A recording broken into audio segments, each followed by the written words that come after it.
تحریک لبیک. یہ second third largest party ہے جو کہ وہ ہے, تو یہ آپ کو پہلے نہیں پتا تھا. تو یہ پارٹی تو بڑھتی جائے گی.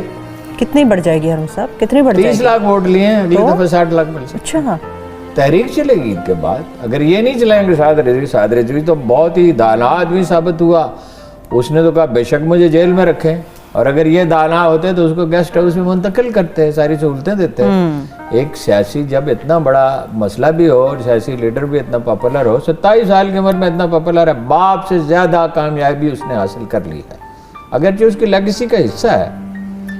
اور مفتی منیب الرحمان سمیت سب شیوخ اور پیران عظام کو اس کے پیچھے چلنا پڑا. اب وہ فکر مند ساتھ بھی دے رہے ہیں, فکر مند بھی ہیں کہ لیڈری تو نوجوان کے ہاتھ میں چلی گئی. وقت کا دھارے کو جس طرف بہنا ہوتا ہے اس وقت بہتا ہے. ایک اس کا فائدہ بھی ہے, چونکہ وہ ایک ایسا آدمی ہے جو دلیل سے بات کرنے پر آمادہ ہے.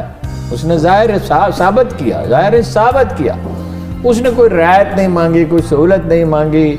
اس نے یہ نہیں کہا مجھے رہا کیا جائے. عام حالات میں ایسے مطلب میں کیا کروں, جیسے نواز شریف صاحب سے, شہباز شریف سے درانی صاحب ملے, محمد علی درانی, ان کو میں تو جیل میں ہوں, میں رہا کرو گے تو بات کروں گا. اس نے کہا میں یہی ٹھیک ہوں.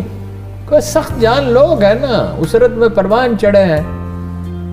غربت میں جو لوگ پروان چڑھتے ہیں وہ بڑے سخت جان ہوتے ہیں. غربت کوئی سزا نہیں ہے, کھانے کے لیے روٹی مل رہی ہے اور پہننے کے لیے لباس ہے اور چھت ہے, تو غربت کوئی سزا نہیں ہے. آپ کو اتنا ٹف بنا دیتی ہے.